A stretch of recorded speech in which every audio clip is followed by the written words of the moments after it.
नमस्कार मित्रांनो, तर तुमचं नवीन एका व्हिडिओमध्ये सर्वांचे स्वागत आहे। तर मित्रांनो, आज आहे संडे। सर संडेला स्पेशल आम्ही बनवणार आहे मिसळ पाव। पाहू शकता मिसळ पावची सगळी रेसिपीची सामान इथे आपण जमा करून ठेवलंय। तर मित्रांनो, रेसिपीची सर्व व्हिडिओ तुम्हाला शेअर करणार आहे। व्हिडिओ आवडली तर लाईक शेअर सबस्क्राइब जरूर करा आणि बेल आयकॉन प्रेस करा, जेणेकरून नवीन नवीन व्हिडिओ तुमच्यापर्यंत पोहोचतील। चला आता सुरुवात करूया। केलाय तर आता कढई ठेवून आपण कांदा भाजूया। कांदा भाजून घेऊया,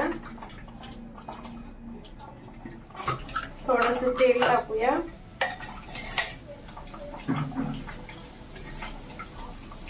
तेल टाकलं थोडं, आता कांदा मस्तपैकी ब्राऊन होईपर्यंत आता मस्त असा कांदा आपण ब्राऊन कलर भाजून घेऊया। कांद्याला आता हलका कलर येत आलाय, ब्राऊन होत आलाय। अजून थोडासा आपण ब्राऊन करून घेऊ आणि मग त्याच्यात आपण खोबरं टाकून ते पण भाजून घेऊ। थोडंसं आता सुकं खोबरं पण टाकू, ते पण असं भाजून घेऊ।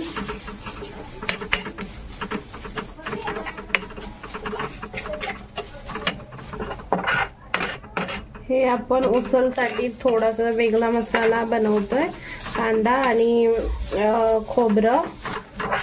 आपला मसाला रेडी झालेला आहे भाजून, त्याला आता काढून घेऊ आपण। असा मस्त लालसर ब्राऊनसर झालेला आहे, हिरवा पिवळा निळा। इथे आपण वेगळा मसाला काढलाय।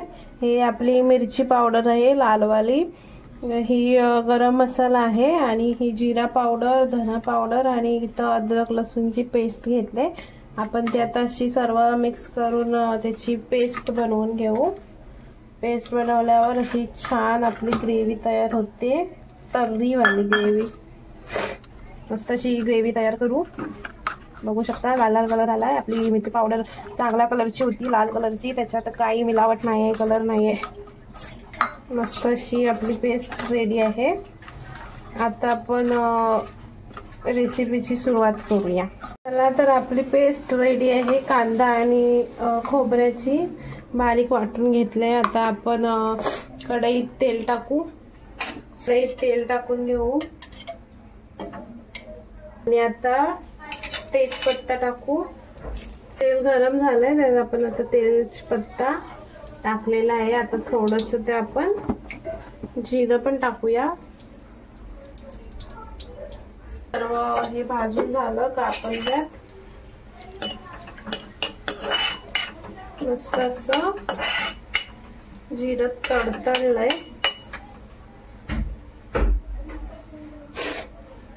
इथे आपण जी पेस्ट तयार केली होती मसाल्यांची, ती आता अशी टाकून घेऊ तेलात।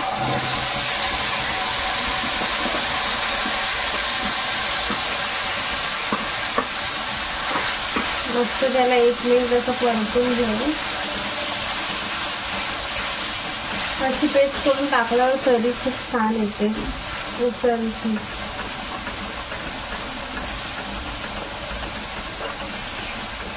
एक मिनिट त्याला असं परतायला ठेवू, परतून घेऊ।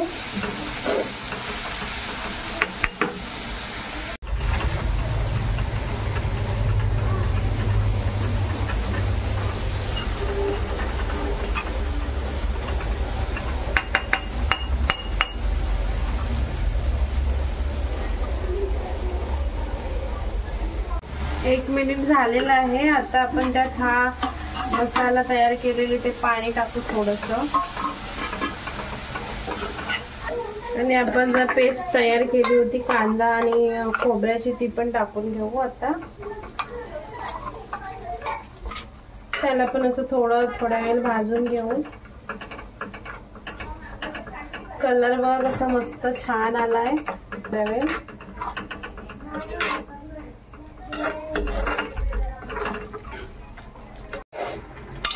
चला आता आपली जे आपण उसळला शिजवून घेतलं होतं कडधान्य मिक्स, पण त्याच्यात सर्व कडधान्य वाटाणे, चवळी, मटकी, मूग सर्व आहे मोड आलेला, तर आपण आता हे टाकून घेऊ। चला तर आपली उसळ आता रेडी होते। रेडी होईल थोड्या वेळाने. आता काही व्हिडिओ आवडले असेल तर लाईक शेअर सबस्क्राईब करायला अजिबात विसरू नका. अशी कोथिंबीर टाकून घेऊ. मस्त अशी हातावरच कापते मी.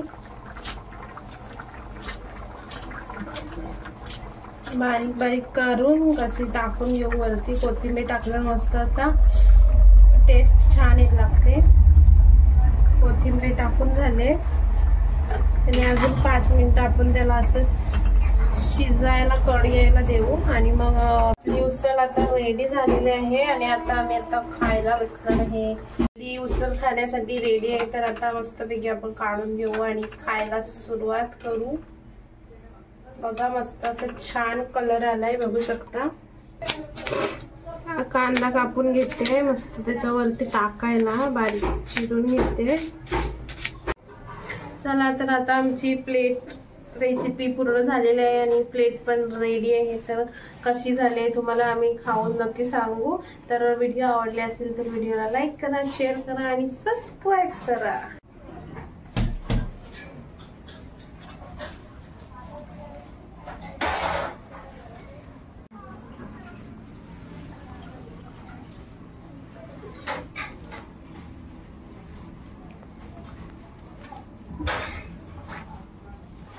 चला तर बघूया आपली मिसळपाव कशी झाली. कांदा टाकून बघूया. थोडा फरसाण टाकलं दिलं थोडं कांदा टाकून बघूया. आहेत मस्तपैकी आपले पाव वडापावचे पाव नॉर्मल पाव आहेत वडापावचे विक्रीतून आणले. तर बघूया कशी म्हणजे मिसळपाव कशी झाली.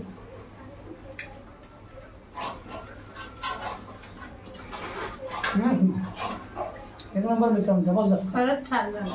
खूप छान. आवडली तर मित्रांनो लाईक शेअर सबस्क्राईब करा. चला तर भेटूया उद्याच्या व्हिडिओमध्ये. Bye bye.